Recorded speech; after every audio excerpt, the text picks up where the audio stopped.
جیسے عالم اجسام میں، بہت غور سنو، عالم اجسام میں، اجسام سمجھتے ہیں نا جسم، رب تعالیٰ ہر نعمت اور واسطوں وسیلوں سے دیتا ہے.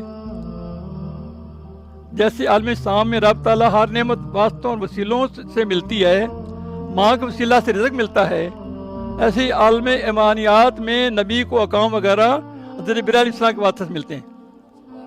ایمانیات میں، عالم ایمانیات میں، ایمان ہے نا، اجسام ہے نا، ایمان ہے نا، وہاں سے کیا ملتا ہے؟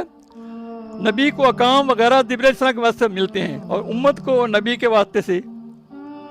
پھر اللہ تعالیٰ دوسرے وسیلے کبھی اٹھا بھی لیتا ہے مگر نبی کو وسیلہ کبھی نہیں اٹھاتا. ایسی مثال نہیں ملتی کہ بغیر نبی کسی کو ایمان یا اقام دیا ہوں. امت کو جو ملے گا نبی کے واسطہ سے ملے گا. بہت یہ اپنے ذہن بٹھاؤ، یہ بڑے عقیدے کی درستگی والی بات ہے.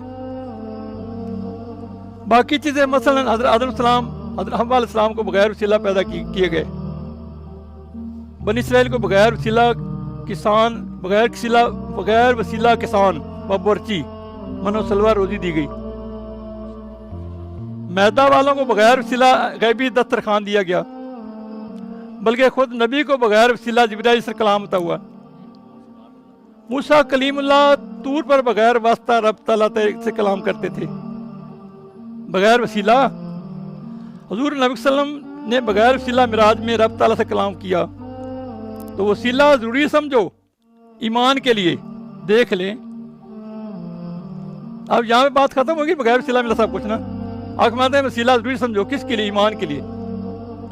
وہاں وسیلے نہیں ہوئے، بولو سے وہاں وسیلے نہیں ہوئے نا، بات سمجھ گئے. اب وسیلہ ضروری سمجھو کس کے لیے؟ ایمان کے لیے. ایمان کے لیے وسیلہ ضروری ہے. دیکھ لیں ابلیس نے بغیر وسیلہ نبی، فرشتوں وغیرہ کے ذریعے مومن ہونا چاہا،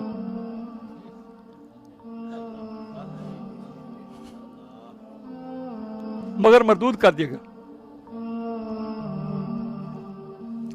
کفار نے بے شمار معجزات دیکھے، مثلا چاند کے ٹکڑے ہوتے دیکھا، سورج کا پلٹنا دیکھا، کنکروں پتھروں کو کلمہ پڑھنا دیکھا، مگر نبی کو نہ ماننے کو ایمان کی دولت سے مشرف نہ ہو سکے.